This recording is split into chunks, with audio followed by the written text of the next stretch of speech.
এই বৈষম্যহীন বাংলাদেশ বিনির্মাণের জন্য নিজের জীবনকে কোরবানি করেছেন। আজকে আবার সেই বৈষম্যকে চাপিয়ে দেওয়ার ষড়যন্ত্র চলছে। সম্মানিত ভাই এবং বন্ধুগণ, আজকে 1 বছর পর্যন্ত আমরা যারা জীবন দিয়েছেন, যারা আহত হয়েছেন, যারা হাসপাতালে কষ্ট করে জীবন যাপন করছেন, তাদের বিরুদ্ধে এই হত্যাকাণ্ডের বিচার এখনো পর্যন্ত দৃশ্যমান কোন কর্মকাণ্ড আমাদের চোখে পড়েনি।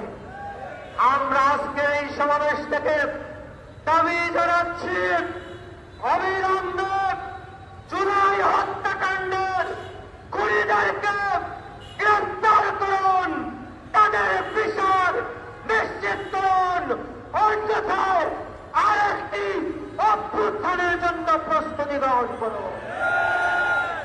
সম্মানিত ভাইয়েরা, এই জুলাই শহীদদের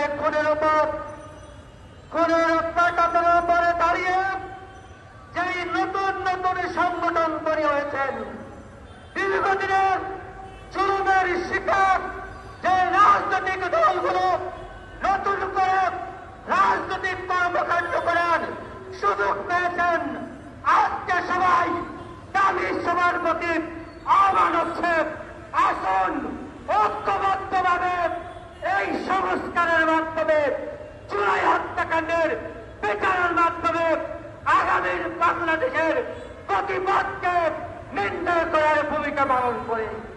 যদি সেই দায়িত্ব পালন না করেন অন্তর্বর্তীকালীন সরকার, আমরা তাদের কাছে প্রত্যাশা করি তারা অবশ্যই জুলাই হত্যাকাণ্ডের বিচার নিশ্চিত করবেন, সংস্কার নিশ্চিত করবেন।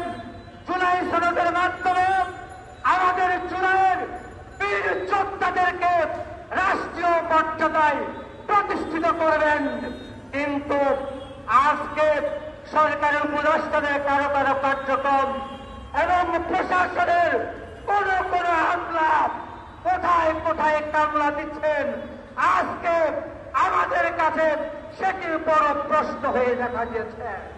সেই হামলারা যদি রাষ্ট্রের প্রতি, জাতির প্রতি, জনতার প্রতি দায়িত্ব নিয়ে ভূমিকা পালন না করেন, তাহলে এদেশের জনগণ আবার জীবন বাঁচি রেখে এই রাষ্ট্রকে জীবন দিয়ে, রক্ত দিয়ে এই জাতিকে মুক্ত করার জন্য রাজপথে নেমে আসবে ইনশাআল্লাহ।